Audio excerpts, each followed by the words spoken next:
shortly be requesting you to stand to welcome their excellencies when they walk in. For now, let's be aware of that. As you can tell, they've arrived.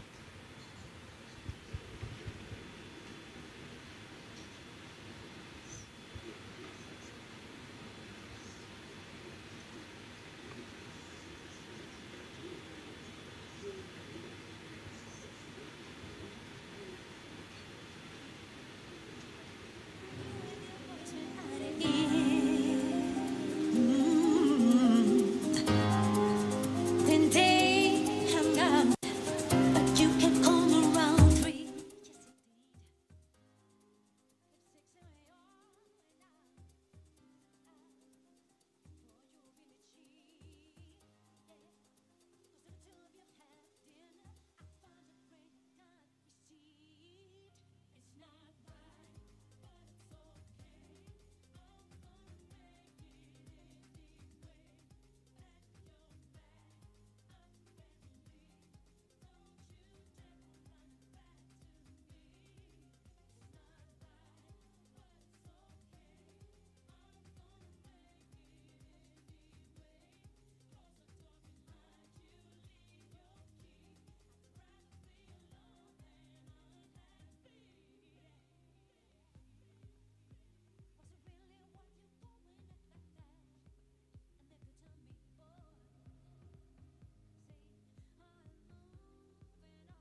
Their Excellencies are walking in. I'll request that we please stand. And it is okay to clap.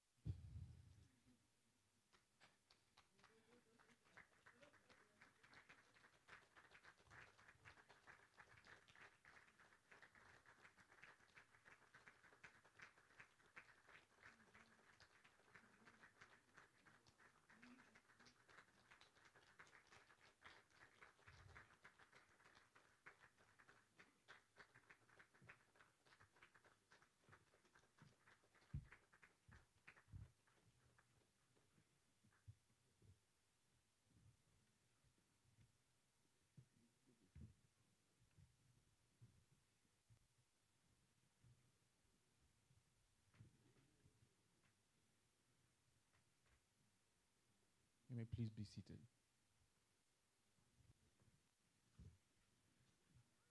I'd like to welcome His Excellency Ernest Bai Koroma, former President of the Republic of Sierra Leone. Very welcome, sir. I'd like to also welcome His Excellency, the former President of Tanzania, Dr. Jakaya Mrisho Kikwete. You're welcome. Also to welcome His Excellency, former President of the Republic of Mozambique, Joaquim Alberto Chissano. You're most welcome.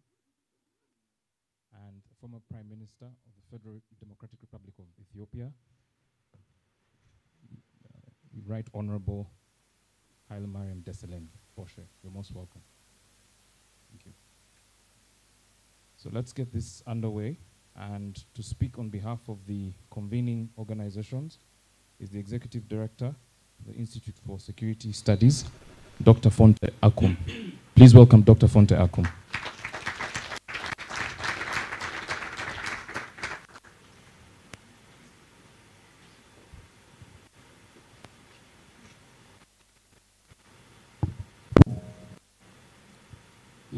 Your Excellency, Ernest Bai Koroma, former President of the Republic of Sierra Leone, and the Chair of the African Drive for Democracy Initiative, Your Excellency, Joaquim Alberto Chissano, former President of the Republic of Mozambique, Your Excellency, Jakaya Mrisho Kikwete, former President of the Federal Republic of Tanzania, Right Honorable Haile Mariam Desalegn Boshe, former Prime Minister of the Federal Democratic Republic of Ethiopia. I would also like to recognize in absentia Her Excellency Madam Ellen Sirleaf Johnson, former President of the Republic of Liberia, who was able to join us during the Elders Retreat virtually. Ambassador Salah Sadiq Hamad, Head of the African Governance Architecture and African Peace and Security Architecture Secretariat at the African Union, Mr. Batlokoa Makong, Chief of Staff of the African Peer Review Mechanism, and in his absence, Honorable Mr. John Mongela, Regional Commissioner for Arusha, distinguished partners, colleagues, participants, ladies and gentlemen. On behalf of the co-organizing partners, the MS Training Center for Development Cooperation, the Center for Strategic Litigation, and the Institute for Security Studies, I thank you all for honoring us with your presence here in Arusha for the second iteration of the Africa Drive for Democracy Conference 2023 on the theme, Social Movement and Democratization in Africa. And I learned a word in Kiswahili already. Karibuni Arusha. You're welcome.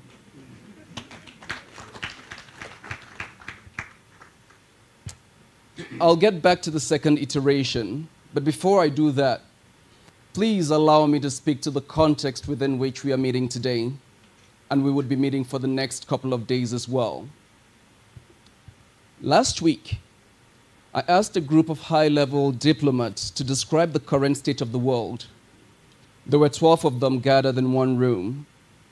And the overwhelming majority of them, 60%, describe the world as both in flux and in transition. Of course, this flux and transition could mean different things to different people, but its impact on different peoples as well varies tremendously. Undergirding this flux is the universal challenge to democracies posed by three interconnected phenomena. The first is a rise in political polarization exacerbated by the pernicious use of social information technologies.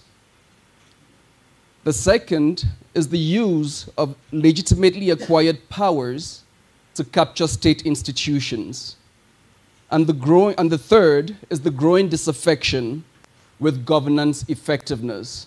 Or you could spin it around and speak to governance ineffectiveness. And yes, these are phenomena that affect all countries, democratic or old or new democracies.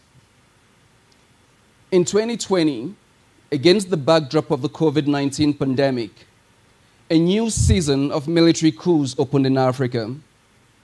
Over the past couple of days, with the elders, we have often heard about the 6 coups that took place in Mali, Guinea, Burkina Faso, and Sudan. However, we must not forget the self-coup which has led to the grab of power in Tunisia as well, and the limitation of civil society space. However, successful coup attempts tell us only a minute fraction of the story of the state of democracy and its potential promise and opportunities on our continent with 1.4 billion inhabitants. Another data point that is equally telling is the point on political transitions and term limits. And last year, in his keynote address, His Excellency President Koroma articulated very succinctly the issue of political transitions. And with your permission, sir, I would like to quote one of your statements from your last keynote address.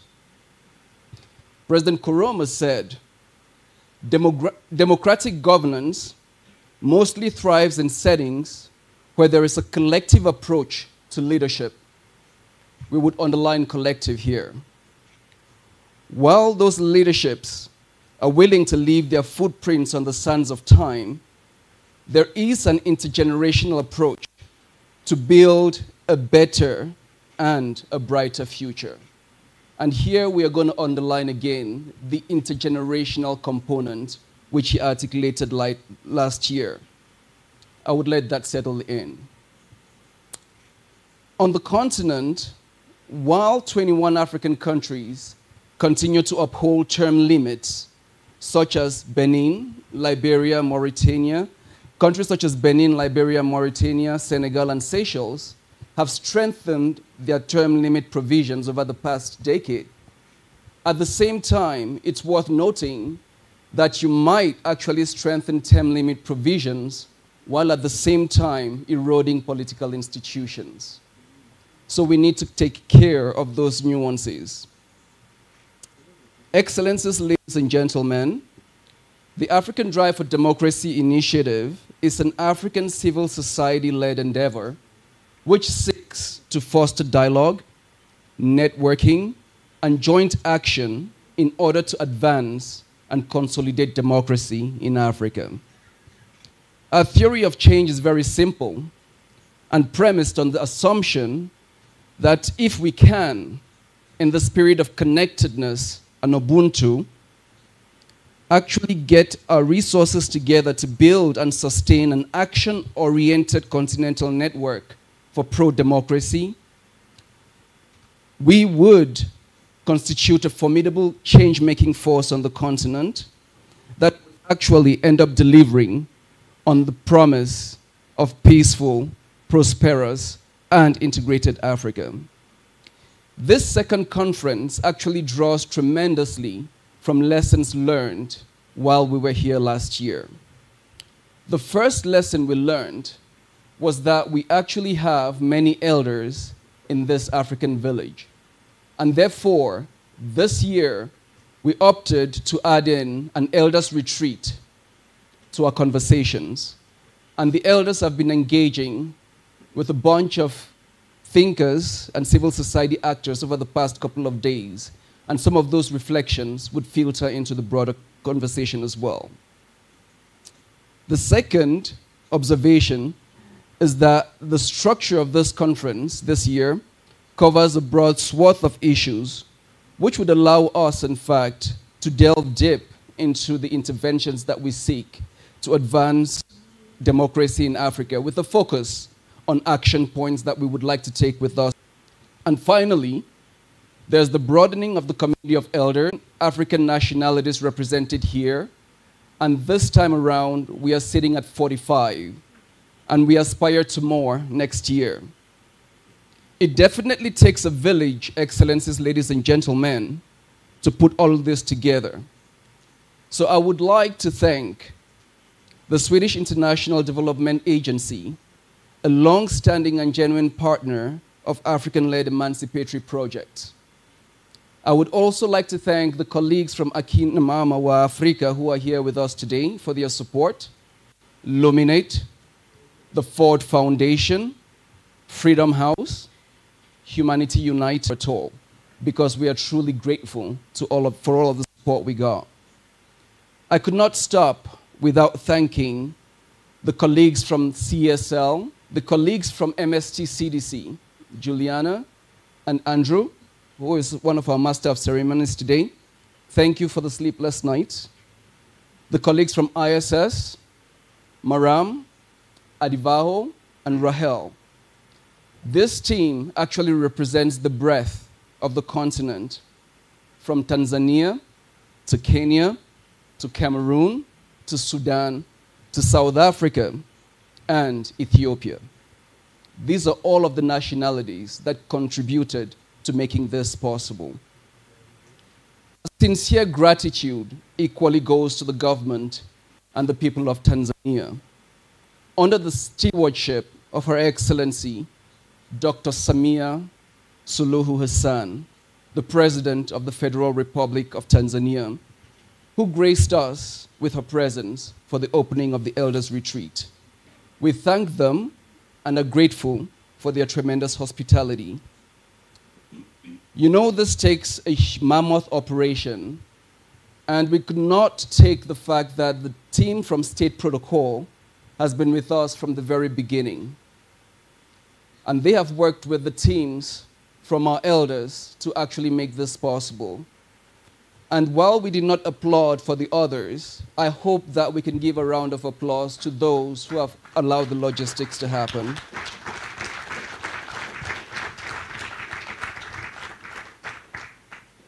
I'm very well aware that we are constrained by time, Mr. Master of Ceremonies, Your Excellencies. But on this day, after Mandela Day, which was yesterday, allow me to end with a quote from late Madiba, who beckoned that we actually should strive to embody the same values that we try to convey through our work by saying, unquote, one of the most difficult things is not to change society, but it is to change yourself. So I hope that we could be that change that we seek to impart to the continent as well, and that that change would start here too. Thank you very much.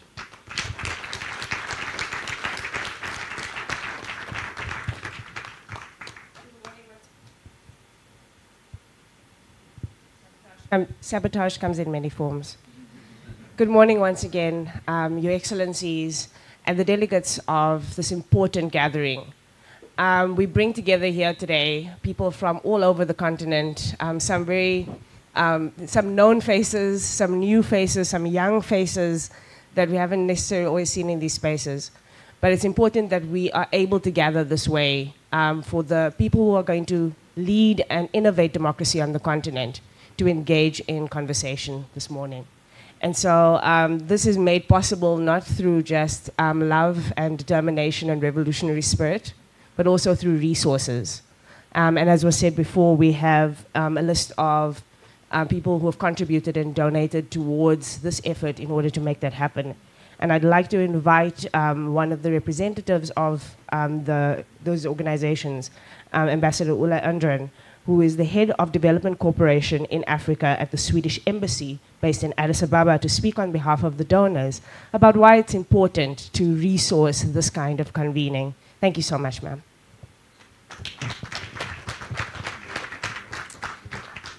Thank you very much for giving me the floor.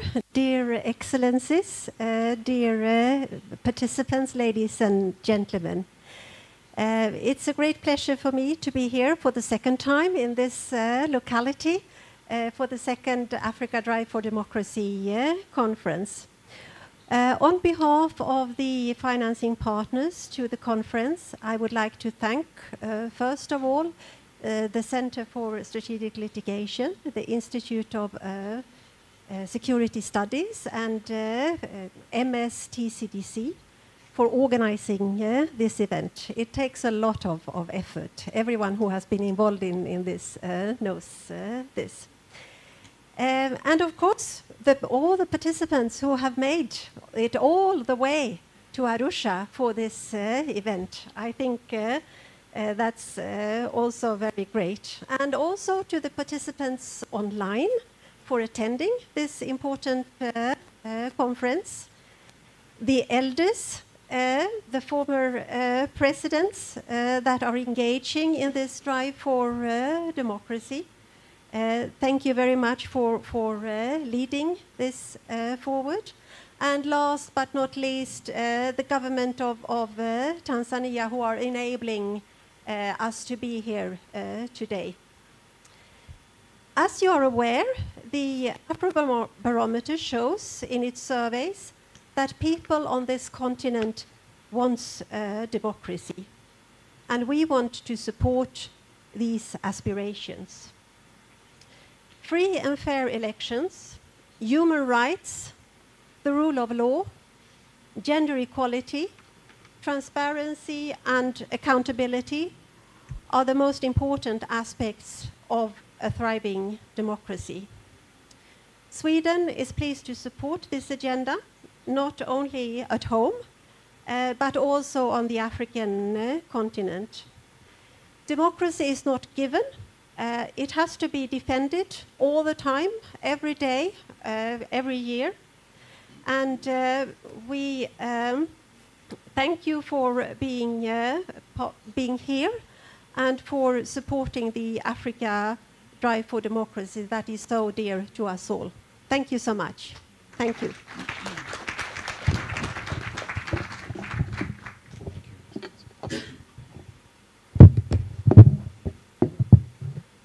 Thank you very much for representing those institutions. Once again, Ford Foundation, Wellspring Philanthropic Fund, National Endowment for Democracy, Open Society Foundation, the Swedish International Development Agency, Luminet, Freedom House, Akina Mama Africa, Friedrich Naumann Foundation, and the Institute for Security Studies. Thank you. Let's appreciate them once more.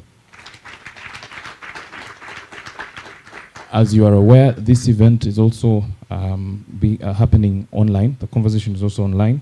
The hashtag is #D4D 2023. You're encouraged to go and participate in the conversation that's happening there.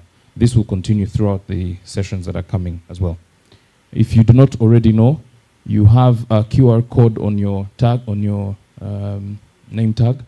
Please scan it to access the concept, the agenda, and any other information you might want to access pertaining to the conference. It's now my pleasure to welcome His Excellency Ernest Bai Koroma, former President of the Republic of Sierra Leone, who also chairs and has gracefully agreed to chair the Africa Drive for Democracy initiative. There was a proposal last night at the Elders Retreat dinner that he be given a life tenure because of the great work he has done. But he, as one of the leaders who has shown an ability to leave power, gracefully declined that. But we hope that in the time that you will give us as chair of this initiative, you will grant us all the wisdom and guidance that you have shown in the various assignments you have held, both at state and international level. President Bai Koroma, Your Excellency, it is my pleasure to welcome you to deliver your opening remarks. Mr. President.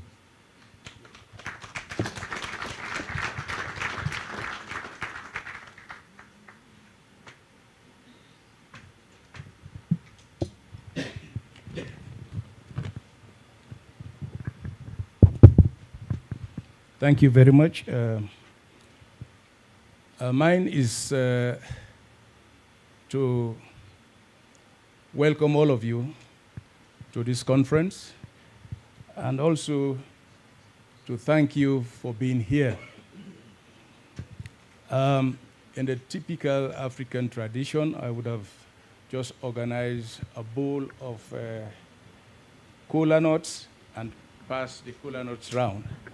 That will show a sign of welcome from the heart and appreciation that you are here with us to address a very, very important issue that is affecting all of us, that is the state of democracy in Africa. But in welcoming all of you, let me start by also thanking, first, the President, the government, and the people of Tanzania for the warmth with which we have been welcomed since our arrival in this beautiful sister republic of Africa. I will also thank our elders, those present here and those that had joined us through virtual, for the time that they have spent with us, the wisdom and knowledge that they have shared with us. I believe that this is a great sacrifice that they are making, a great contribution that they are making towards the continuous building of the Africa that we want. My thanks will also go to the organizers of this conference and their backers, the organizers for coordinating this great activity, and their backers for providing the resources that has enabled them to get to this position. And to you, participants that are here, activists, civil society members, experts, institutional representatives that are here, we want to thank all of you for being here. We look forward to a very engaging discourse during the course of today. We are here to discuss the state of health of our democracy in Africa. Time there was when everybody was hopeful that we are making progress, but suddenly we now see the reemergence of military coups. We see activism and extremism. Both are now making advances in Africa. We also have seen the moves towards autocratic regimes, flawed elections, a limited space for the civil society and the media, a limited space for people to express their views, for people to associate themselves. We see the use of the military and security agencies to suppress people that they are supposed to protect.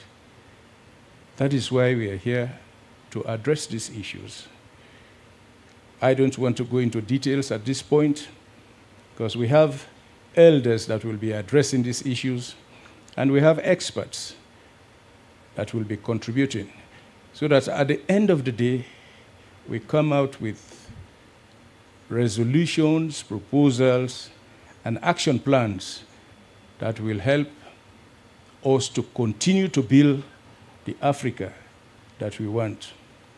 We see a lot of progress in this initiative. Last year, I was here alone. This year, we now have a growing numbers of elders, and some have sent their apologies for not being here.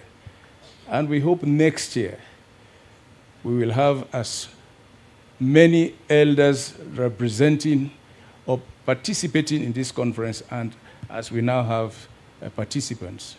Last year it was 27 countries represented. This year it's 45. So we're making progress. We hope that we'll be able to use the Africa Drive for Democracy as an umbrella group that will integrate all other organizations and activists to ensure that we come out with one united voice that will lead us to the path of the Africa that we want. Once more, you are all welcome, and we look forward to an engaging day in addressing this all-important issue of democracy in Africa. Thank you very much. Thank you so much, Your Excellency.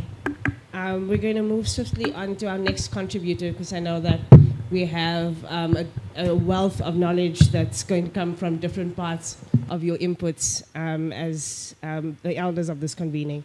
So we're going to ask His Excellency Jakaya Kikwete to take up the podium next, the former president of this very Republic of Tanzania. Please give him a warm welcome.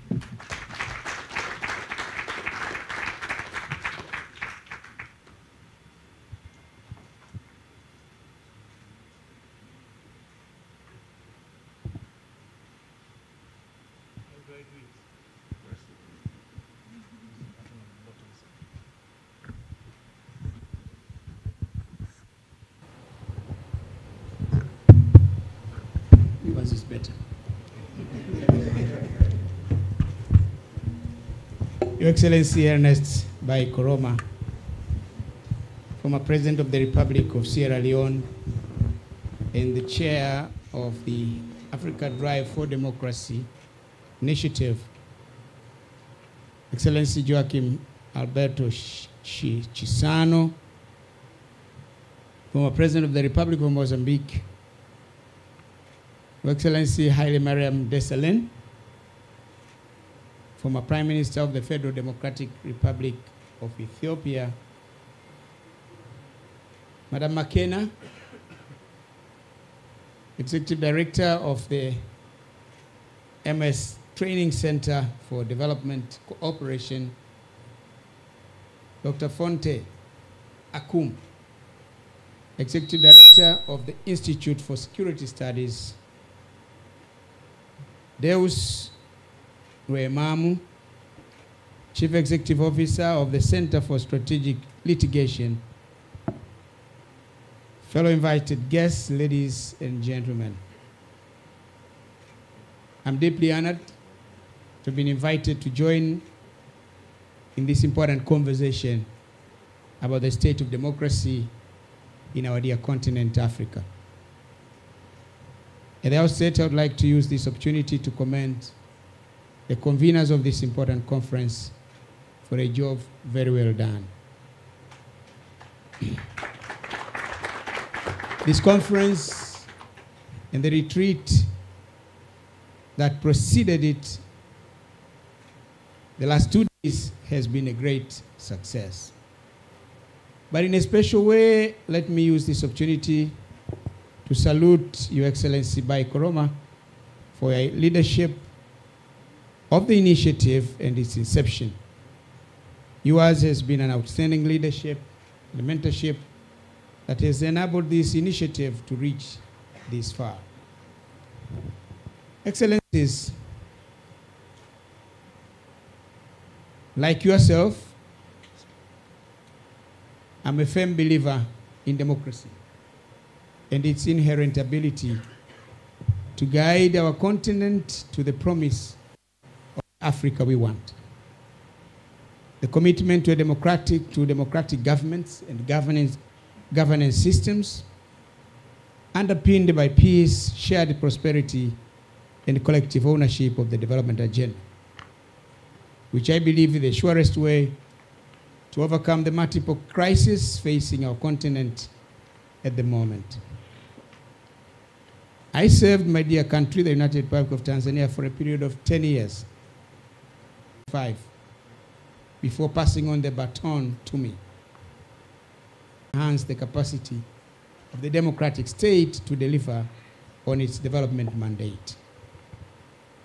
We did this by encouraging dialogue across the board, creating space for political parties to fulfill their mandate, and setting up infrastructure for open government.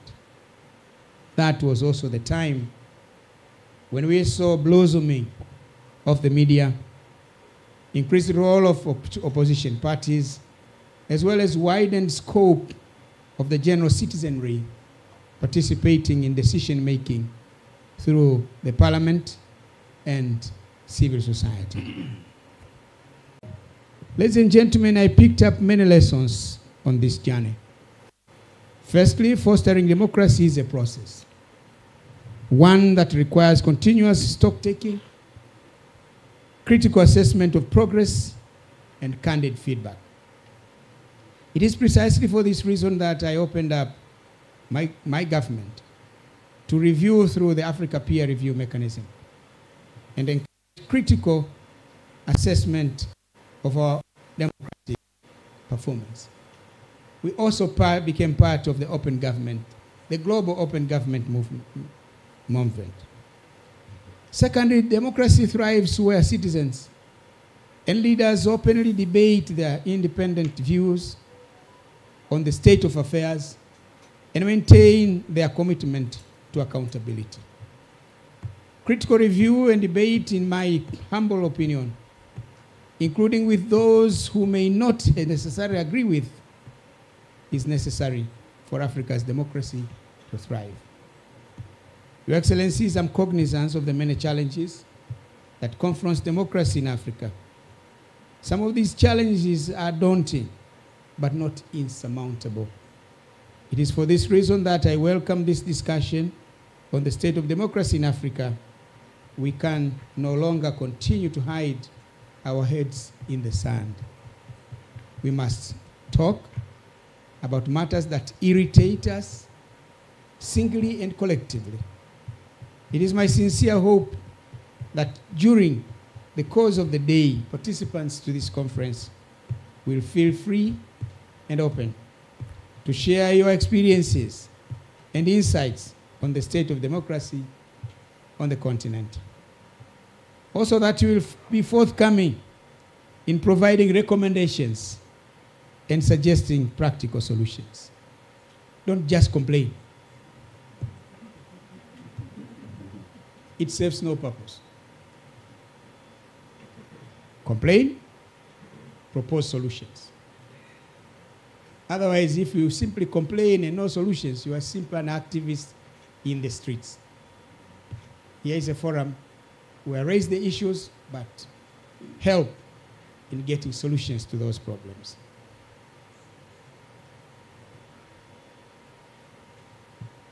As I conclude my brief remarks, I would like to use this opportunity to wish you all fruitful deliberations, and I look forward to continuing this conversation and the journey we have started together.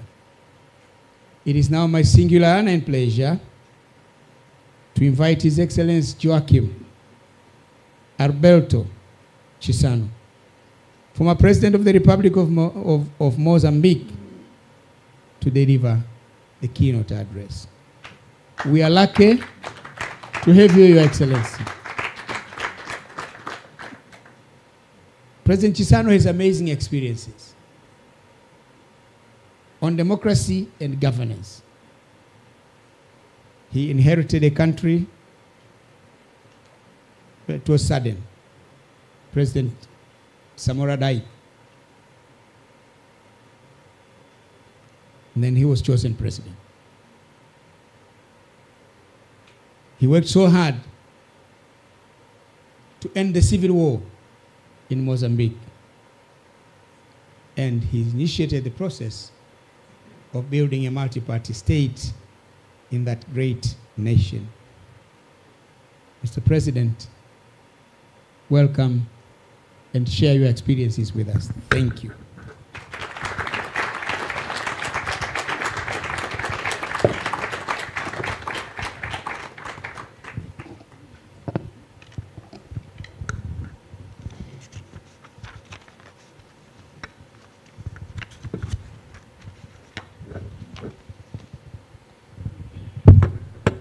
I may need my glasses.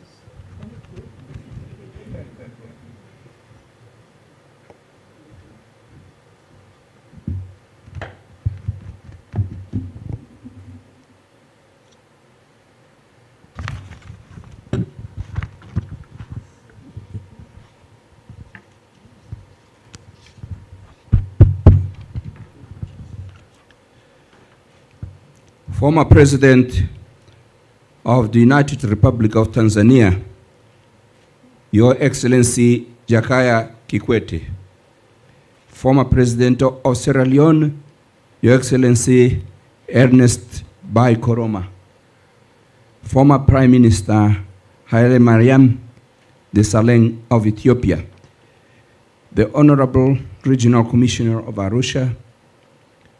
The diverse and great fraternity of civil society, distinguished sons and daughters of Africa, heads of institutions, the esteemed ladies and gentlemen.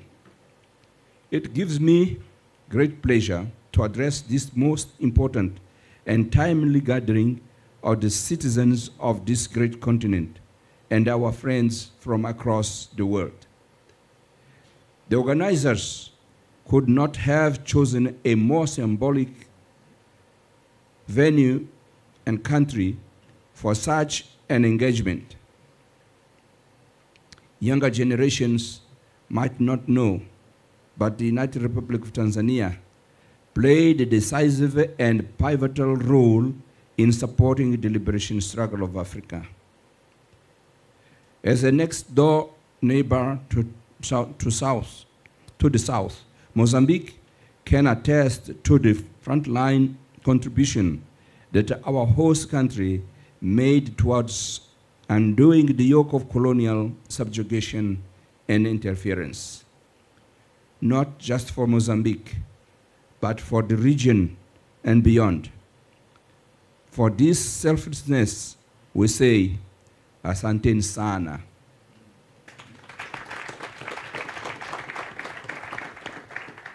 Asanteni sana to the great peoples of this beautiful country. Secondly, I am grateful to the partner institutions that have organized this meeting and invited me to share my thoughts and experiences. Thank you so much. To set sail, the timeliness of this conversation lies in the fact that more than 60 years after independence, Africa has made remarkable strides forward in various fields of human endeavor, but continues to contend with an assortment of challenges that should be resolved by ourselves.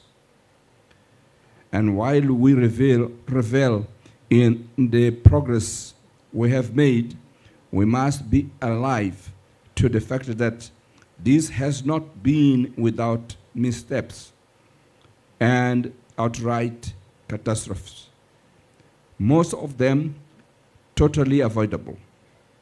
We have fought and continue to fight against each other on the sides of the divergent political affiliation, parallels between our intercontinental alliances, differences in extractions, and variations in religious persuasion.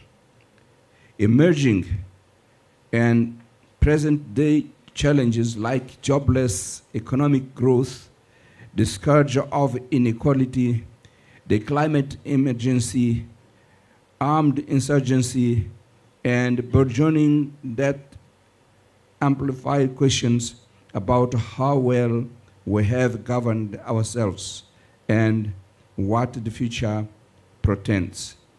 It is my heartfelt hope that for the duration of this conference and thereafter, we will take ownership of these issues and set in motion a set of homegrown solutions that will go a long way providing remedies and pathways towards the democratic culture we all aspire for.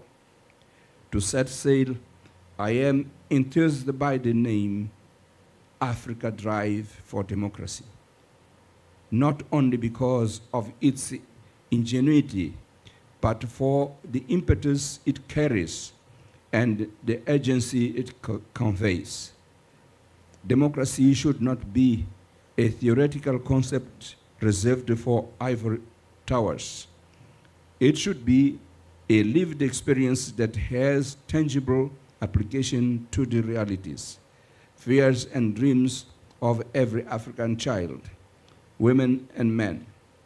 This reminds me of the instructive words of an African leading light, my younger brother and comrade, His Excellency Thomas Isidore Sankara, former president of Burkina Faso, who famously stated thus: "Our revolution is not a public speaking tournament.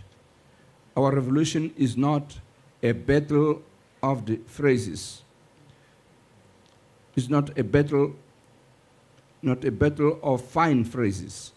Our revolution is not simply for spouting slogans that are not more than signals used by manipulators trying to use them as catchwords, as code words, as a foil of their own display." End of quote. That said, and with all that is happening in our individual countries, contexts, and around the world, Africa finds itself yet again at a crossroad that has a bearing on its identity, governance architecture, as well as its role and place in global affairs. But before we look yonder, we must look within and self-introspect so that we are internally organized and, as such, able to participate constructively amongst the global community of states.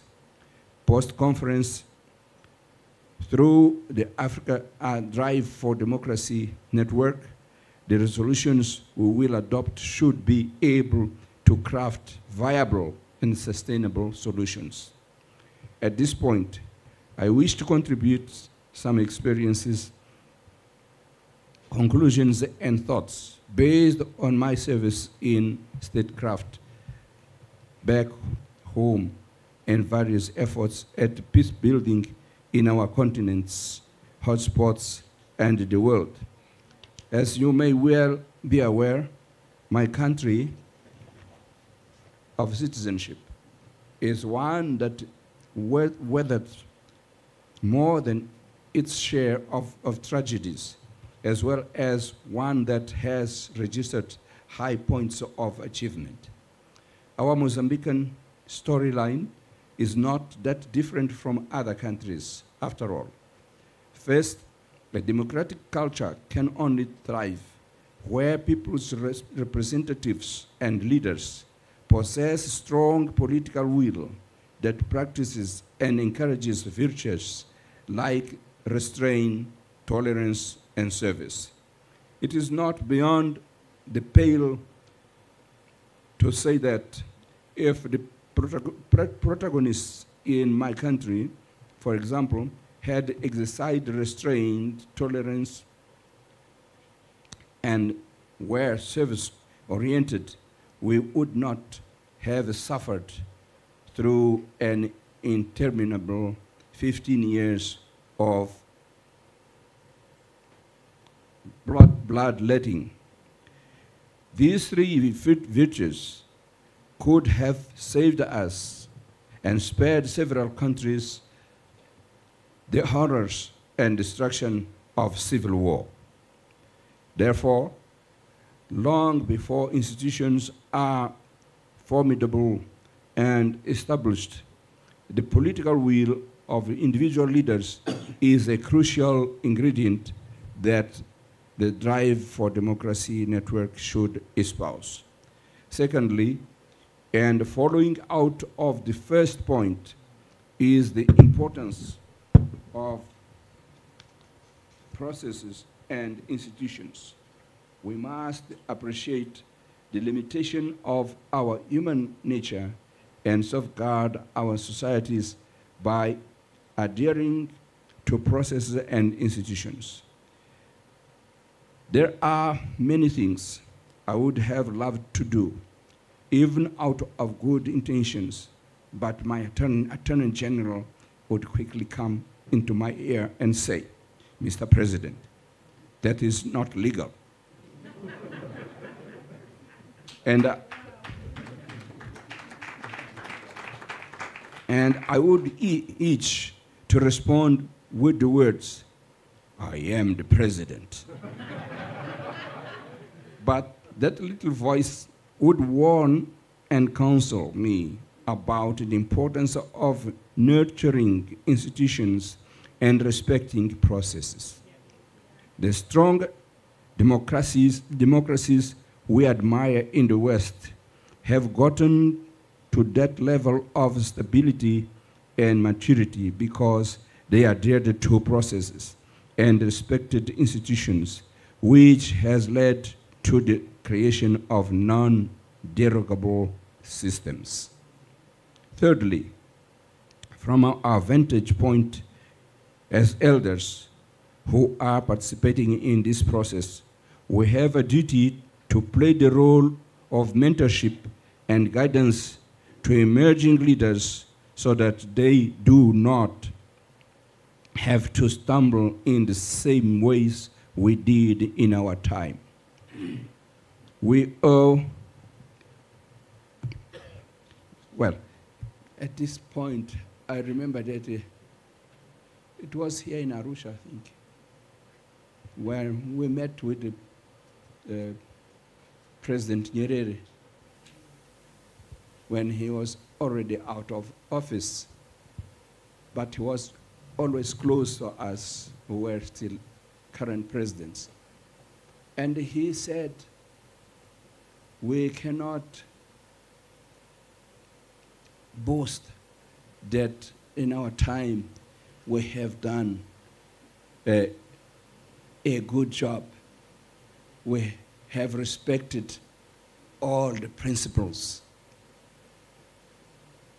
And with these words, he continued, I don't remember the words, but he continued urging us to respect principles such as the human rights and so on and so on. Just, it occurred to me because I'm in Arusha and reading this. We owe it to younger generations to share our experiences and the lessons we drew from them. We have a starting point in this conference because we have several age groups represented. A critical outcome of this meeting should be the birth of an intergenerational dialogue through which we mentor and nurture champions of democracy for the coming decades. It will be a worthwhile endeavor. My fourth and final point is about the fact that we leaders can only do so much. The supply side of democracy must be matched by a powerful demand side that agitates, clamors, and pushes for a democratic settlement. Citizens must impose restraint on the powerful and mighty. As they say, power yields nothing without demand. I am directing this message especially to Africa's greatest asset, our young people.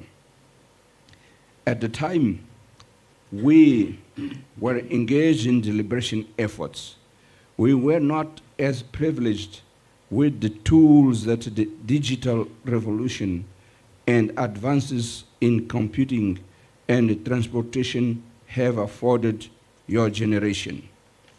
Seize the moment and take up the responsibility for the destiny of your respective societies and the continent as a whole, while strongly believing in the benefits of the digital revolution. I feel that I should not go without cautioning the youth about the existence of those who use it for bad causes, including trying to deviate us from the direction towards our objectives. With these four guardrails, the drive for democracy will thrive and stand the test of time. These must be backed by the institutional support of the partners who conceived and put all this together. It must also be taken to and owned by the citizens of this continent.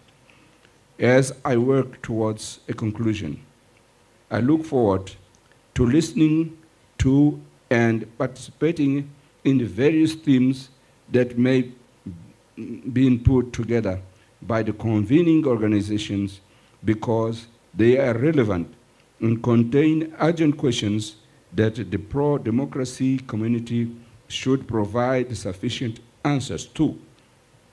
Please accept my sincere gratitude to you, Excellencies. Distinguished citizens, ladies and gentlemen, for according me your cordial attention. Kanimambo, Siabonga. Thank you. Merci. Obrigado. Asanteni sana.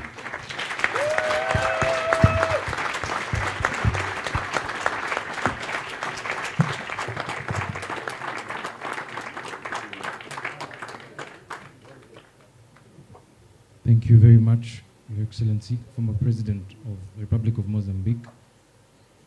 Let's appreciate him again.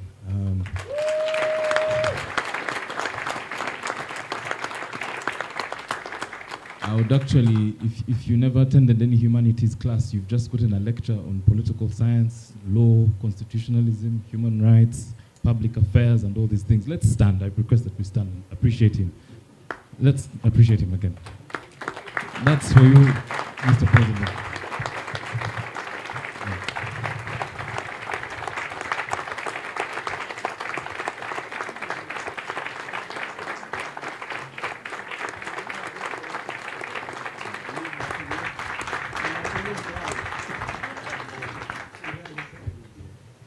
Thank you.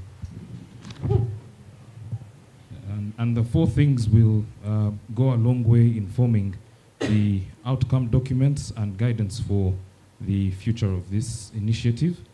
Not least, one, that democratic culture can only thrive where there is political will. Secondly, values like restraint and tolerance, respect for processes and the place of institutions, the role of the elder generation in providing mentorship and guidance to the younger generation, and also to the younger generation that power yields nothing without a demand.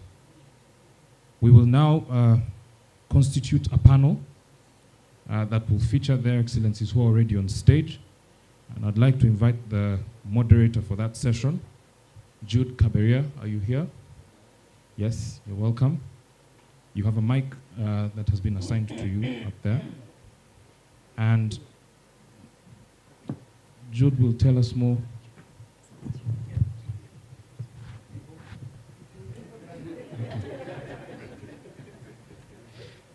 Jude will tell us more about her panel session, and it's about the African Renaissance towards a Pan-African movement on democratization. Jude, you're welcome.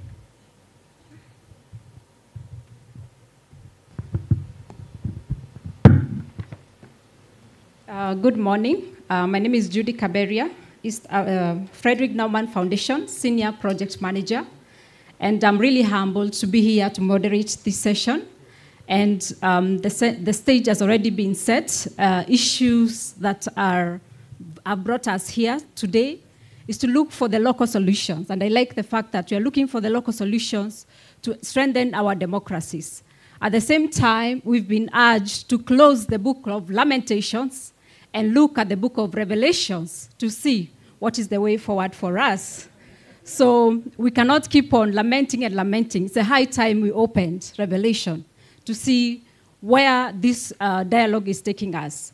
Again, we are looking at an honest conversation where we confront the reality, and that we've had, the reality is sad. We are having militiamen, we are having conflict, we are having undemocratic elections, we are having grabbing of power still happening. At the same time, we are looking at the progress and the strides that we've made over time. A lot of progress has been made, but a lot of challenges continue to threaten the very good and big steps that we've made. And this morning, again, I would like just to introduce our speakers again. Of course, looking at what they have achieved, we'll need several days for us to introduce each of them and talk about the success, about the achievements when they were presidents and prime ministers of their countries. I'll start with His Excellency Joaquim Alberto Chissano, former president of Mozambique. He led a positive socio-economic reform that led to the adoption of the 1990 Constitution, opening doors to a multi-party system. And this is what we are discussing now. And, of course, the market. Chissano is recognized for leading successful negotiations with former rebels, ending 16 years of war in 1992. We keep on coming back. In 1994, he won the first multi-party elections in the history of Mozambique. For His Excellency Helmeriam Desalegn Bosche, it's quite unique about him, and a lot of things that sometimes you take for granted. It's been a difficult situation for African heads of states to leave their seats. But Desalegn is one of the examples that stepped down in 2018, after he took power, 2012, 2018. He resigned, becoming the first ever leader in modern Ethiopian history to step down voluntarily, a decision that set a new pace for reforms.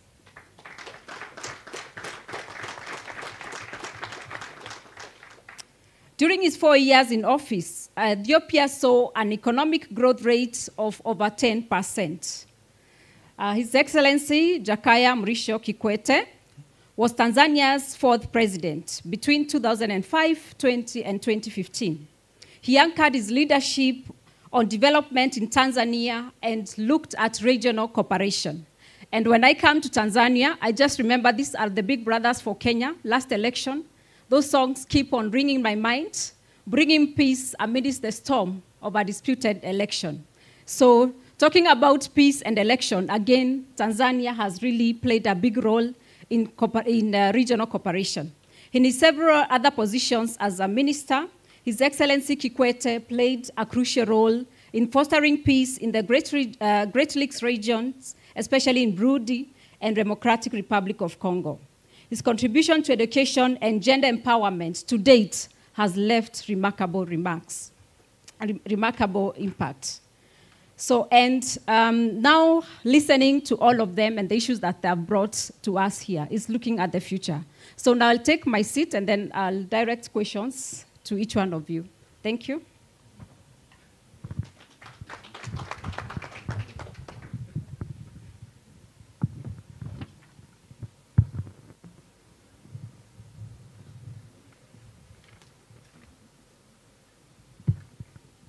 So allow me to start with you, His Excellency Jakaya Kikwete, our big brother just across the neighbor for Kenya.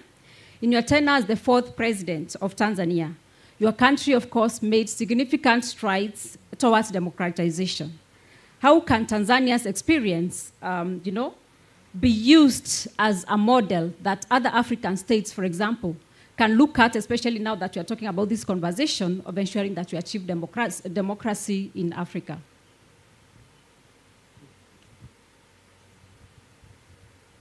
How? Yes, through your experience, especially looking at the institution reforms that you took, what lessons can Africa learn to ensure that at least you're able to build on a democracy?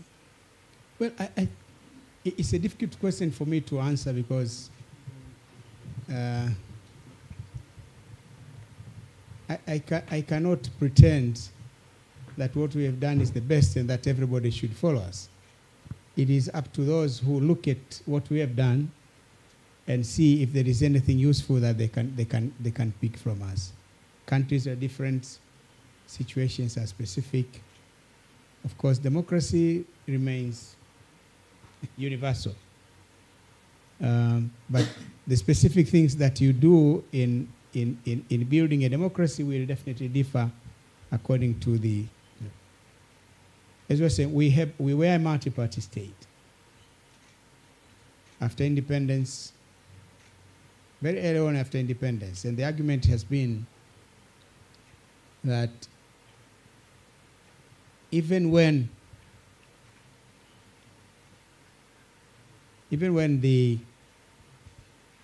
before independence, the British had made a conditionality of the people of Tanganyika voting, casting 3 ballots. One for a black man, one for a white man, and one for an Indian. The famous Kura Tatu. The mainstream TANU party at that time, members were opposed to it. And I think there was a suggestion that TANU boycotts the elections. But at the Tabora conference, Mwalimu Nyerere convinced his fellow members of the party that we should not fall prey to this trap. We should go ahead, participate in the elections, but we should get TANU's black man, TANU's European, and TANU's Indian. So that's what it is. Tupate mtu mweusi wetu, mzungu wetu, na mhindi wetu. And it worked. Fortunately, all the black, white, and Indian from TANU were elected. And the other parties got nothing. Of course, in the following election, there was one black man who won, who got a vote, and this was Sarawat. Sarawat, I think, was later to become Speaker of the East African Community Parliament, the first one. But he was from TANU. He did not agree or accept the person who was chosen by TANU to be the contestant. I think there was somebody, Dodo, somewhere. It's just a constituency adjacent to Arusha, Babati, Bulu. He was from TANU. After that, he went independent. He won. But after winning, then he became a member of parliament. But what the message again was, even under normal elections processes, no other party won any seat. It was TANU that won. That was used as the basis of argument that let's us just, because the people have spoken, let's just become a one-party state. But times change. Times changes. The winds of change were blowing in Africa. Came the wind of democratization, multipartism. President Mwinyi at that time, the second president, established a commission on multipartyism. And the outcome of that opinion was that 75% of the people said, let's remain single party. 25% said, let's go multi-party. And then there was a decision in discussion in the National Executive Committee. I was a member. Yes, I've been a member at a very young age, I think at the age of 32. I think General was also there at that meeting, or he has not yet been here, because at some point he was also a member of the National Executive Committee. The decision that was taken was to say, let's take a strategic decision. 25% are saying multi-party. 75% are saying let's remain single party. Then, under the guidance of Julius Nyerere, they said, this is the time for us to go multi-party. We should not wait until the numbers have changed. 75 are saying multi-party, and only 25% are single party, which means you are going to be thrown out. So that's how we decided on that one. And 1992, a formal decision was taken, enacted by Parliament. The Constitution was changed to multi-party. The first elections was in 1995. Okay, it has been a process building that democracy. I think we have now become a vibrant democracy. I'm not saying there are no times when you get slippages, but on the whole, we have remained a strong democracy by our standards. So I'm saying that this is what I can say. If somebody thinks our model is good, fine. But I'm not the one to brag and say, follow this model. It is up to others to choose.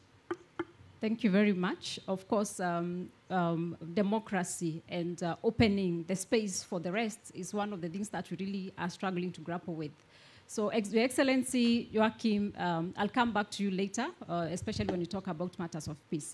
But Joachim, economic development and economic stability is one of the things that are required. For example, the strongest pillars that you require when you talk about democracy. But how can Africa achieve this kind of democracy when we're already struggling in terms of the economic pillar that is required for us to get to that stage? It's a question for me. Yes. When you look at the economic development in Africa and our road to democracy. Yeah. Well,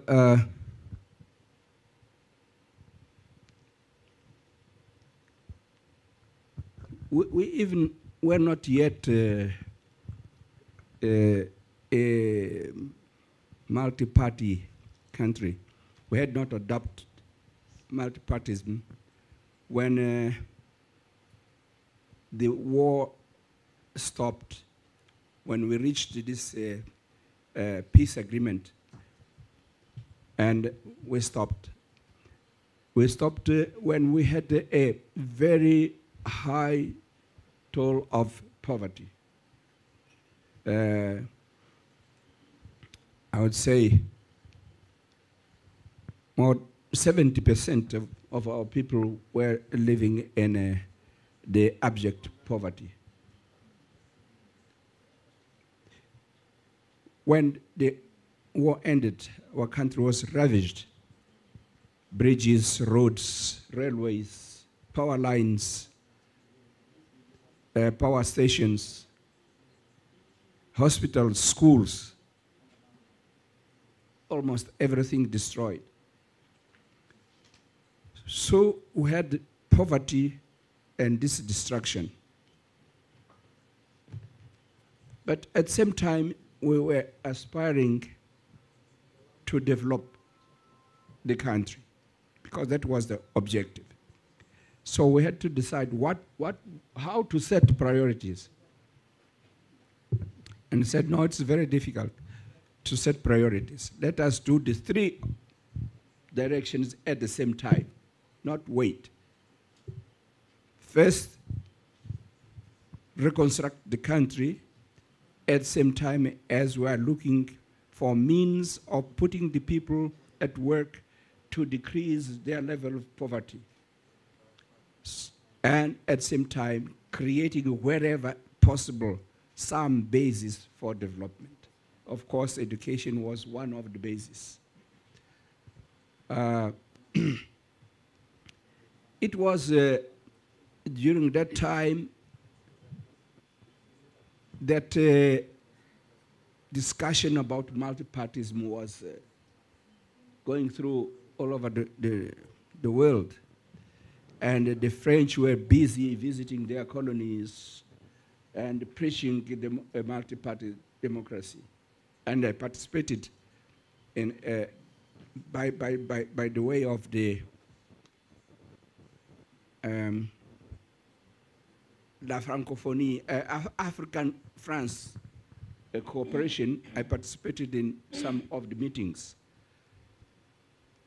And the last meeting I participated was in La Baule. Not the last, because I also in Burkina Faso I participated, and the French president was there. And I had to tell them that after seeing what was happening, I would move into a multi-party system. But we should know that multi-party system is very expensive. And we have to ensure that we develop. I'm saying this just to corroborate what I said yesterday, that you should not wait to be developed in order to become Democrat, even liberal Democrat. But you cannot wait to be, you cannot wait to develop because you want to sustain your democracy. Democracy and development are at the same time. You cannot say, well, I'm preparing for democracy, so I wait. No. Democracy and development have to go along. So we have started democratizing in the way of liberal democracy, but we did not reach the final stage, because those who started this liberal democracy also, they did not reach the final stage. And we had a centralized economy planning. We opened to multi-party democracy. And we had to open also to a market-oriented economy, because we could not do otherwise, have the liberal democracy and have a centralized planning economy. And this has brought results. But as President Kikwete gave you a background of how things happened in Tanzania, let me use one minute or two to say that in our case, the country was fighting against a destabilization war, which was mentored and directed by the racist minority regimes. And they had succeeded to create a group which became then a contesting movement. I don't know how to call it. To make things easier, I called it a rebel movement. But it's not a rebellion which was from inside. It was something organized from outside. So we were fighting this. Now, we had to discuss we go to multi-party or not? Should we or not? And we said, no, let us ask the opinion of the people. And we had meetings in all districts, in all sub-districts. We had meetings, direct meetings like this one.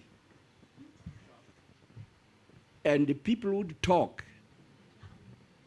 We had put 6 points on why the multi-party system was good and why it could be bad. And 6 points also for a single-party system, why it should be looked as good and why it should be looked as bad. And we let this to be discussed all through the whole country. And notes were taken. Syntheses were made. And it came out that about 85% of the people had said no to multi-party system. The same as in Tanzania. And we had 85% saying no, and 15% said yes. And this was in 1990. I did not know about the story which happened later in Tanzania, but this is what happened in Mozambique.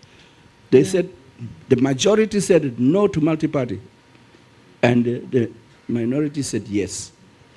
So we said, what do we do? My colleagues immediately said, oh, but this is democracy. The majority said no, it's no. So, but because the vision, it doesn't come to everybody at the same time. But I think that I had a vision because I had traveled more than others.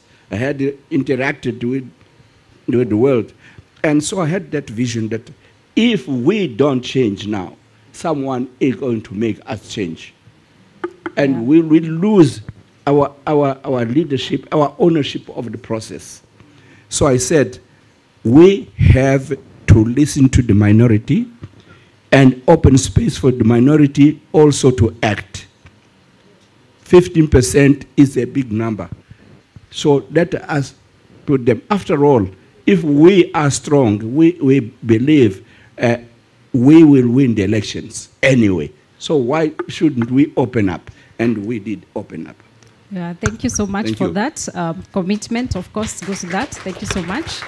And of course, if we look at what Chisano is talking about, when you talk about a Pan-African movement and on democratization, it requires proper leadership and commitment for us to achieve that. In Insight, what were some of the key leadership qualities and strategies that played a pivotal role in Sierra Leone's democratic advancements? And we've heard what we've been told. It's a process, and every process requires that commitment. What lessons can we pick from Sierra Leone that you think are useful for us to get Africa to that Africa that we want to have in terms of democracy? Thank you, Madam Moderator. From my personal experience, I was elected president in 2007, just a few years when the civil war, the 11 years of civil war ended. And we had a country that was completely devastated. Government was not functioning all over the country. The infrastructure was down. The social services were absent. But the key thing was that we were just coming from war. And the fear of a relapse was very much around. So that is why when I came into governance, I was very clear with what is expected of a leader at that point in time. Because as we have said, democracy being a journey, and knowing that all of us are in different stages in the journey in Africa, depending on our backgrounds and our initial leaderships. My focus was to ensure that we consolidate the peace. That was key. Because if there is a relapse, we will not be able to reconstruct the country. We will not be able to build the government institutions. We will not be able to attract investment both within the country and out of the country. So in a situation like that, you have to ensure that every member of the society feels part and parcel of the government. That inclusivity was key. Not only being included, but the people should feel that their views are heard and they are part of the decision-making process. So these, along with other programs of rehabilitation and reconstruction, laid the basis of us moving forward. Now, to do so or practicalize it, I ensured that even members of the opposition were given space and participate in the governance system. In all my travels out of the country, and even within the country, I ensured that I included members of the opposition and members of the civil society and other groups so that they will be seen.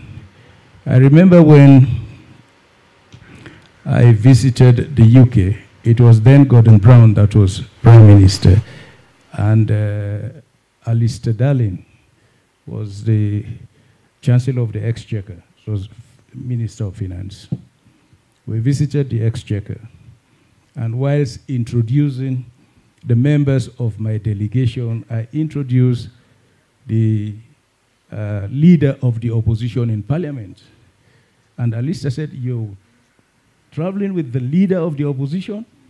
He said, "That is an inclusivity that we have not gotten to. I mean, even in the UK, I cannot do that." But that is what was required at that point in time. So when we got to the position of having confidence, the people having confidence, because we adopted the Open Government Initiative, the Open Government Partnership, taking the government to the people, visitations, asking public questions to public officials, and gradually we restored that confidence. The dividends from it were that we are quickly recognized by the World Bank, IMF, and other institutions as being a country that has reformed itself. And because of the reforms effected, we attracted more support for our development endeavors. And also, businessmen within the country had confidence to invest their resources to businesses, and you see businesses springing up. And we also succeeded in attracting the highest foreign direct investment that the country has enjoyed. And quickly, we are recorded as the people that reformed, and at the time we left, we were about the fastest growing economy in Africa, and a country coming from war. By the time I left office, we were the most peaceful in West Africa and the third most peaceful in Africa. So these are the dividends that you will realize when you open the space. We talk about opening the space for the civil service, I mean civil society, the youths were involved in the government. We established a youth commission. We adopted the gender legislations that will empower women and give them some sense of ownership, even in our cultural setting. So these are all the issues that I believe you should focus on, and that is where leadership comes in. I think in all of what we are talking about democracy, if you don't have the leadership that will create the environment for democracy to thrive in a country, it makes it difficult. When my second term was coming to an end, there was a cry that you have to ask for an extension, continue, you have some programs to continue and finish up. But I was very clear that the Constitution must be respected. I should not go a day beyond the time that I've been given to me by the Constitution. And so it was not even an issue. A third term extension was not an issue. So we focused on it, and I believe that that is a way of laying the basis for a democratic setting. And we will continue to share this experience and spread it out so that with that we'll be able to have some kind of an understanding in Africa that will take us to where we desired to go. Those of us that those countries that have experienced the war comes from a very difficult position. It's a very difficult managing and trying to navigate to get out of the great difficulty that may lead to a relapse. And when there is no peace, democracy is thrown away. Thank you. At the same time, is tolerance in leadership is key to ensuring everybody is on board. And for you, Your Excellency, Hail Marian, of course, during your leadership, you faced a challenge in managing the diversity. What lessons can we draw from Ethiopia's experiences, especially when you're managing that diversity and the of course, the political experiences that you had to deal with? Of course, it was quite a complex situation. And this is not only unique for Ethiopia. If you look at most African countries, we are dealing with political complexities that are sometimes getting quite unmanageable. And then the diversity actually made worse by negative ethnicity. So what can we pick, or how were you able to manage that can help us to get to that dream of us having a democratic Africa? Thank you very much, our moderator. First of all, I would like to touch on one of the basic things in African political and democratic progresses. The first thing is, you know, many African countries and generation of leadership of the 60s and 70s, most of us know that they came from the liberation movements. You can see President Chisano was from that generation, I can say. You know, the Angolan case, the South African, even Tanzania, the major, I mean, the first generation leadership, even though Tanzania has not gone officially, like, I don't know, others into armed struggle, but the generation has something common with the liberation movement generation. And my own country has also similar experience of armed struggle for liberation. So when parties emanate from this liberation movement and armed struggle, there is a tendency for entitlement to stay in power for longer period of time, including Zimbabwe, we can mention. So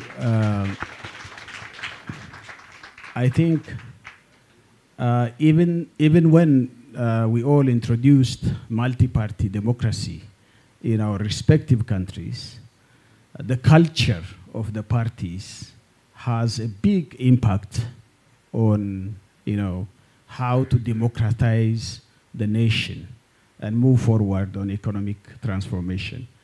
my country's view of addressing diversity has come from this far left ideology and thinking of nations, nationalities, and people that has come from Stalin's Red Book, which most people from that generation has read that book, which says there should be nations, nationalities, and peoples have to be liberated in this struggle. I think my view now is, which Tanzania has done very well, going out of that Red Book and embraced Tanzanian own experience how to, accommodate diversity, especially ethnic diversity, in a way which is democratic and inclusive, has yielded a big result which we all cherish now today. But on the contrary, my country has taken this as a big issue.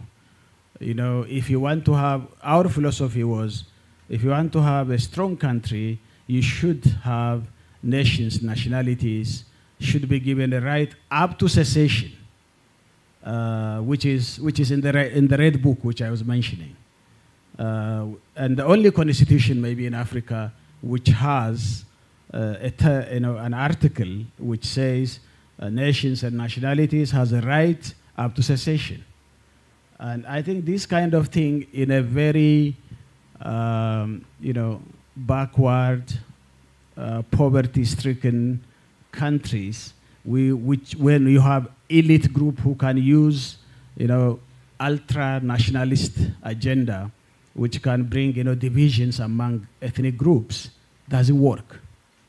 So we proved, and still it is in the process, that having a very polarized, ethnic-based political movement and ethnicizing politics has a very dangerous dividend, where you can be in a situation where divisions can come.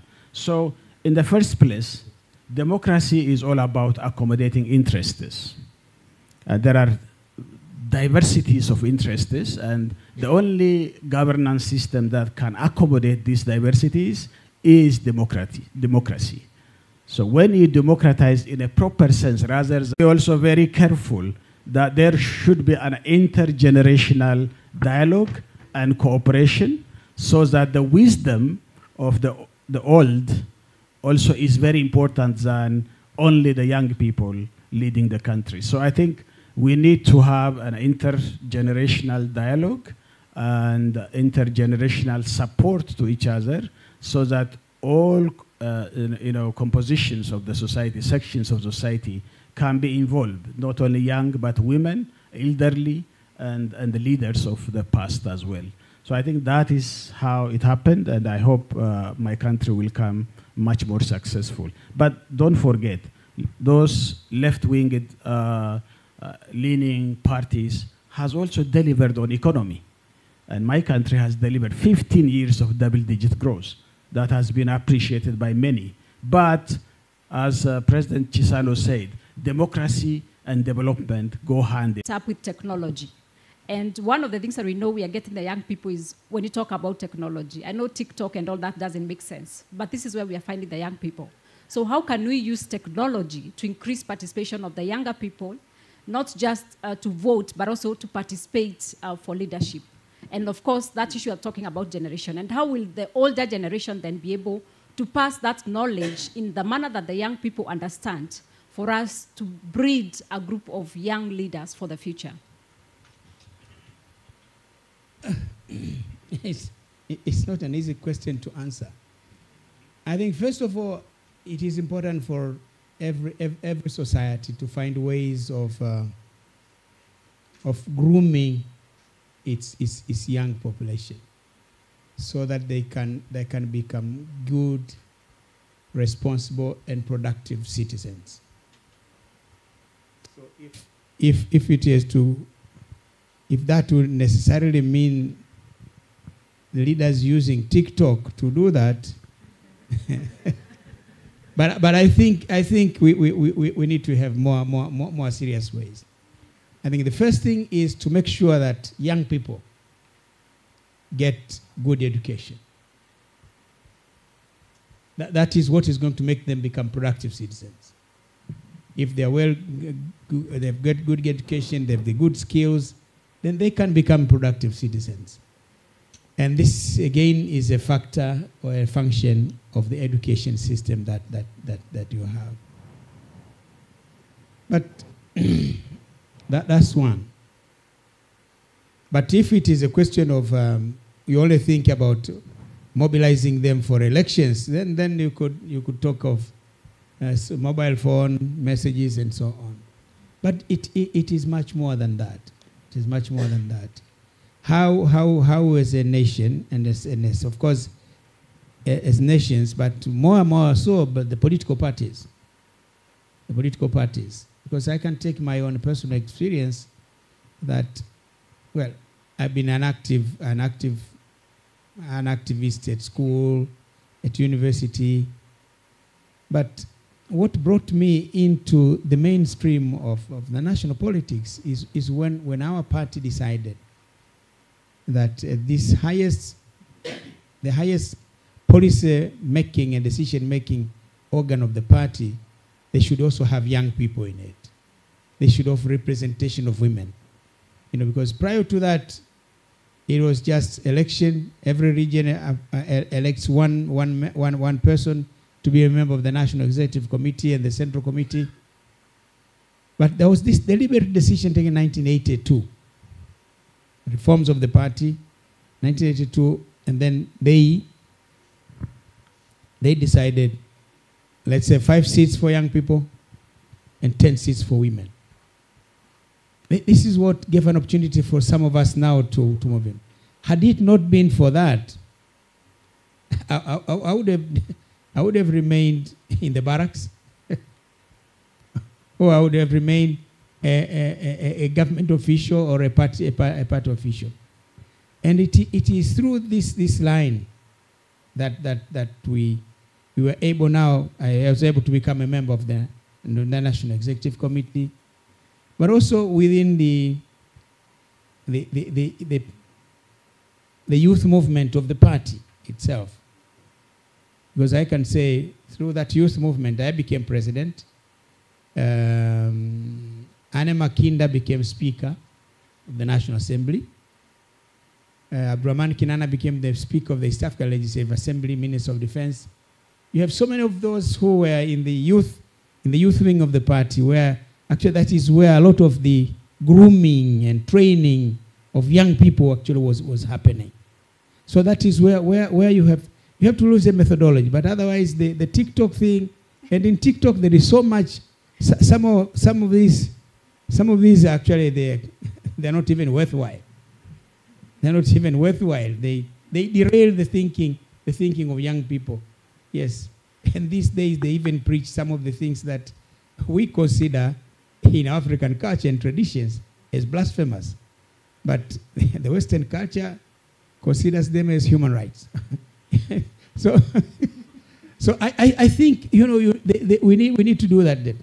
How in the countries you establish youth councils where you involve young people, but they participate in these institutions, but at the same time the elders are there guiding them, mentoring them, and they're giving them experience. So I'm saying, let's invest in education, and the education that is taking our nations to the modern world. Artificial intelligence, digital education. Jobs are being lost to automation now. If our young people do not get the correct education, they have no place in the job market. Even cars now don't have drivers. You just order a car through Uber. A car comes there. You look inside, there is nobody. But you just enter, the car has already been programmed. They will take it. The car will take you to where you are going. So you can see drivers will lose jobs. Yes. now a lot of the work or that is being done by accountants is done by machines. So, you know, there is so much that is going on. How do we prepare our young people now to be able to have a place by 2050? That is another important thing. So there's a lot that we have got to do. Countries have to sit down and think how to groom their young population. Give them the skills that are going to make them thrive in the world, but also make them responsible citizens, responsible and productive citizens in society. That's a responsibility for those of us who are in leadership to be able to do. It needs a lot of planning. But I think TikTok alone may not be enough. Of course, it's just one of the ways. I'll suggest, of course, I agree with you. Of it, yeah. Because that is where you'll find them. Yeah, it would be good to see on TikTok anyway. For Chisano, of course, we see that we have the solutions. Every time we sit and say, this is what we can do, literally we have the answers. But how do we implement what you are talking about for us to have democracy in Africa? We've spoken about local solutions. We've spoken about democratic elections. We've spoken about embracing diversity. So how do we get there practically? Do you see us getting there? And if we are getting there, how do we get there? How do we achieve this? Because so much it's a conversation. Even next year when we meet, we'll say, we have the answer. So how do we implement these answers of us having a democratic Africa?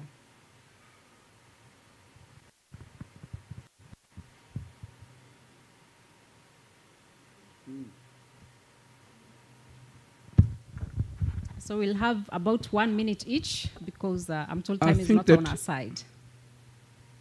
I think that the answer will be in the hands of, again, the youth. Because we are planning for long term. The African Union says up to 2050. So it's and many things are happening here. So yesterday I was speaking about, in our group, about the need of a checklist. And so the youth has to take ownership. They have to start now, not look to the elders and to the governments who they have to understand what is going on because their term is coming to take responsibility. And so they will have to see what checklist they have to take and they buy this, buy that, so that we move. I'm not exempting the sitting governments. The sitting governments have to go through the checklist of what they have decided and see what was implemented and see what cannot be implemented because the conditions might have changed from the time they took the decision. Decision for 50 years is not a joke. Planning for 5 years is already a headache, but planning for 10, 20, and 50 is more of a headache. So this notion of a checklist, the ownership of the process. And there's another thing which we were to do in Mozambique. I think that it can work if we insist, is to try and have a collective vision in the country from all stakeholders, the party in power, the government, the current government, the opposition, the civil society, to have the same vision to implement, for instance, the collective vision of the African Union. Thank you very much for that. Dr. Ernest, this is for you. Let's assume Africa, one country, Of course, the rest of the presidents are below you. And they are the advisor, the political advisor. What advice will you give to African leaders to ensure that we are having working democracies? What advice that you will tell all these African leaders that are below you?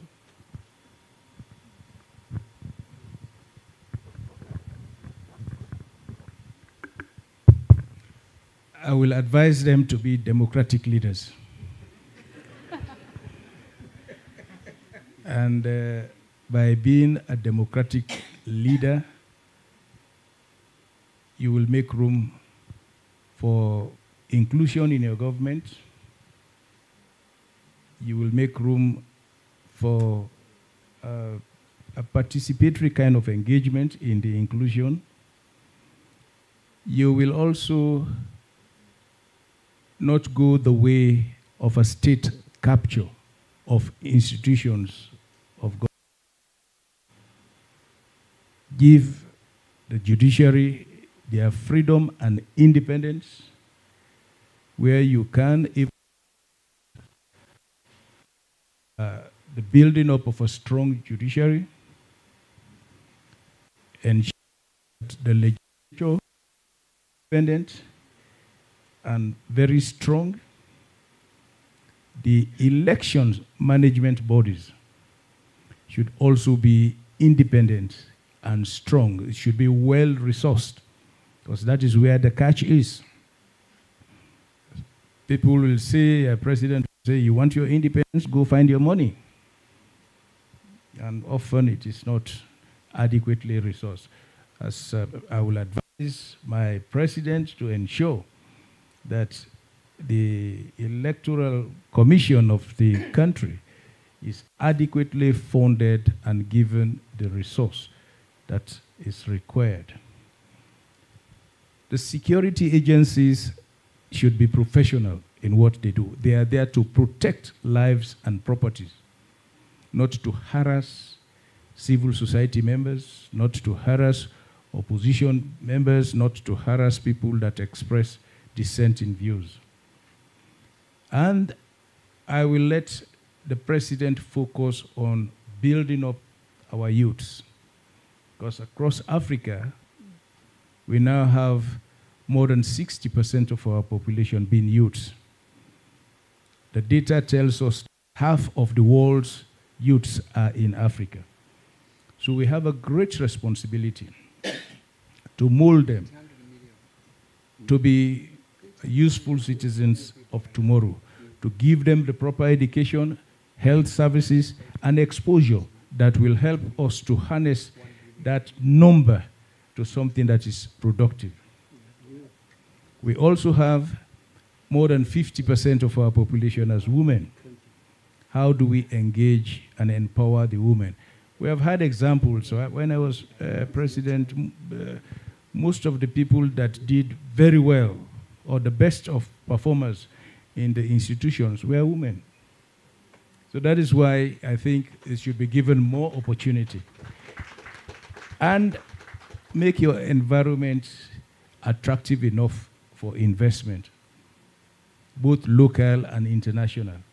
If you don't attract investment, the economy will not grow. So I think these will be the advices that I will give to my presidents in the 54 states that I lead. Thank you. And I officially appoint you today. Yeah, and finally, right now, Sudan is crying. Senegal, DRC, perennial wars that are destabilizing the countries. What are we going to do to ensure that at least, even if the pace will not be the same, but it doesn't take us back? Because any war in any country affects most of the neighboring countries and the rest of the region. What could we do as the former leaders and the current leaders to ensure that at least even this story is a big story, that is part of the discussions that we have every day to try and address that big war that we are having right now? Well, I think the Senegal story is different. As you have heard recently, the president has decided not to run for the third time. And that is something which we have to appreciate. and applaud. First of all, we have to try to have our leaders listen to the people carefully, not broadcasting, but listening. One-way transmission doesn't work. So I think kind of very inclusive listening is very important. The second is, but for sure, this continent is a continent of the young people. If you take the Sudanese issue, the young people has revolted and they came to the street, and the army has taken over because they were not organized. And so this story is everywhere. You know, people come to the street, they force the government to relinquish, but ultimately, since there is no organized group, the army is a well-organized entity and they come and take over. So I think this kind of thing can only be addressed, as the president said, the security forces should be professional and they stay in their barrack. And only civilian democratic processes has to take the highest stage. And people should be organized. I suggest this experience teaches us that our young people are very active in social media, as was said, but they are not organized physically. And they should be organized in a proper way if they want to struggle. Otherwise, don't use social media to destabilize the country. If you are organized, then organize yourself properly as an entity, as a civil society, in a proper way with proper leadership, so that you can resist any temptations that comes from outside, any suppression and pressure that comes from outside, so that a proper transition takes place in the nation. That's what Sudan has failed. And now things has fallen apart. So what we can do is to negotiate with those stakeholders and somehow try to make some compromises so that the country comes back into life and the stability prevails and the civilian authority comes later on through the electoral processes. And similarly, I think DRC is complicated. I don't know in details, but by the way, I want to also send a message that it's not only African making. There are a number of cooks in DRC who came with their own pots to cook in DRC, and you never know whether that food is delicious or not because everyone is cooking there. So they should take their hands out. They came to DRC simply because they want the resources there. And so, and these guys, they are going to tell us that you Africans, you can't make democracy, while they are destabilizing us, supplying arms to those disgruntled groups everywhere. And I think, in the first place, it's we Africans who should take our own house in order and keep our own house in order, not to let these thieves to come and snatch our resources. And second, we have to stop also our own thieves that are doing these bad things. So all these patronage networks and rent-seeking behaviors are the ones who are creating all these problems. And frankly speaking, I think this is what it is. And in African Union, we do not dare to speak like this. I mean, because now we are formers and we have no responsibility. And so we can talk as freely as we are talking now. So to me, I think we have to put our house in order. And we have that responsibility as Africans. And I think the younger generation, you shouldn't follow that trend. You should be selfless. You should be, commit yourself to serve your own people, whatever sacrifice you have to make to the people. And I think that's what we should do. Thank you very much. I'm happy that we've already started having the honest conversation. The takeaway is the future is in our young people. Everything that we're talking about, I think the intro today is the future in the young people. I'm really humbled. Thank you very much, Your Excellencies, for taking your time to be here to respond to the current issues affecting Africa and looking for answers to the road to democracy for Africa. Thank you. And thank you so much, Judy, for leading that panel discussion. I think so many of the questions were things that have come from the floor as well. But I think, as you said, one of the themes that came through that was so refreshing from this group was that the theme was young people. Young people, young people, young people. And I think the call to action is that we must become the adults in the continent, you know? Sometimes we've been waiting and waiting and waiting for our turn to come. But I think it's time that young people become the adults in the continent, raise their hands to lead, make the demand that power requires. So thank you again, Excellencies. A young person in South Africa in the work that we do once said that the only thing young people get out of the democracy is the vote. They get the democracy, we get the vote. And I think it's time that we get a full democracy in the way that you've described it this morning. Thank you again, Excellencies. Let's give the panel a round of applause. At this time, just before we go out to do some photos with our guests, the conveners will come up because they've got a token of appreciation for our guests this morning. So I want us to just welcome the Institute for Security Studies, the Center for Strategic Litigation, and the TCDC conveners and team just to come up and do a presentation to our guests this morning. Do you know where the... So we have with us Dr. Fantu Akum, DS Valentine, and then we have Makema Momia. I hope I said that correctly. Who will do a presentation this morning.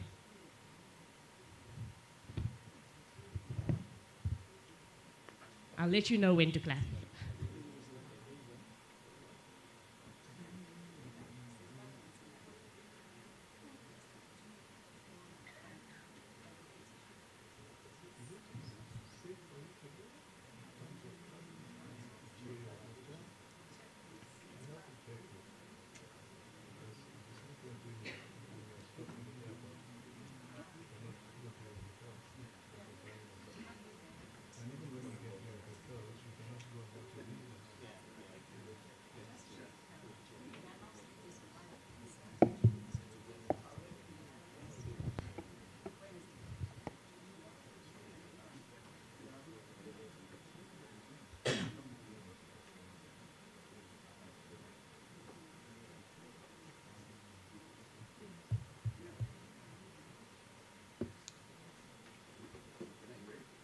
Let's show our appreciation with a round of applause as the gifts are delivered to our guests.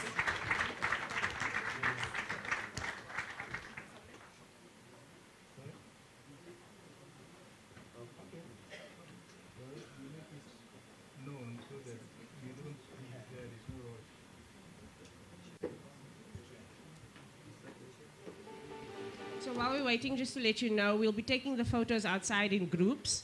And so we'll indicate to just go a few rows at a time, just so that it's not one massive group photo, but a few group photos that are a bit smaller and where you can have an easier spread of people. Luckily, our excellencies have granted us the opportunity to have multiple photos. They seem not to be in a hurry, so that's a good thing.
Thank you so much, everyone. Thank you so much, Judy.